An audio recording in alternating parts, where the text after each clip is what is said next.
பல நாட்களாய் காரியங்கள் நடக்கவில்லை என்ற சோர்வும் விரக்தியும் உன மனதளவில் பாதிக்கப்பட்டு, ஐயோ இந்த காரியத்தை எவ்வளவு நாளைக்கு நான் விரக்தியோடு கூட கடந்து வருவேன் என்று சொல்லி ஒருவேளை பயங்கர சோர்வோடு கூட நீ கடந்து வந்து கொண்டிருந்தாலும், எனக்கு கர்த்தருடைய வார்த்தை உன் அண்டையில் வருகிறது என்னவென்றால், நான் உனக்கு செய்கிறதற்கு வல்லமுடைய தேவன் என்று முதல்ல நீ நம்புறியா?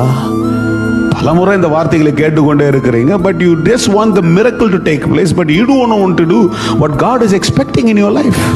உன் வாழ்க்கையில் நீ எதிர்பார்க்கிறதை விட்டு கொடுக்காமல் கர்த்தர் மாத்திரம் செய்யணும் அப்படின்ற பட்சத்தில் ஆண்டவர் இன்னைக்கு சொல்றாரு, you got to accept and acknowledge that I am a God that is in your life and I will do that for you.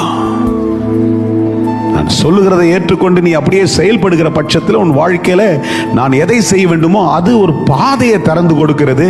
அப்பொழுது நான் அங்கே வந்து நிற்கிறதற்கு அது ஏதுவாய் மாற முடியும். அந்த பாதையில நான் நிற்கும் பொழுது நான் சொல்லுவேன், உன்னுடைய சூழ்நிலையை உன் இமோஷனை நான் புரிந்திருக்கிறேன், அதற்குரிய ஏற்ற உத்தரவு உனக்கு தருவேன் என்று கர்த்தர் சொல்றாரு. கர்த்தர் சொல்லுகிறபடியே நீ செய்ய முற்பட்டு செய்து கொண்டே இருக்கிற பட்சத்தில் நான் சொல்றேன், இத்தனை நாட்களோ இத்தனை ஆண்டுகளோ எதை இழந்தோ இல்ல நடக்கவில்லை என்கின்ற விரக்தியோடு இருக்கிறாயோ அது எல்லாவற்றையும் ஒரே ராத்திரிலையோ இல்ல ஒரே ஒரு சூழ்நிலைக்குள்ள எல்லாவற்றையும் மீட்டுக் கொள்ளுவாய் என்று கர்த்தர் உன்னை பார்த்து சொல்றாரு.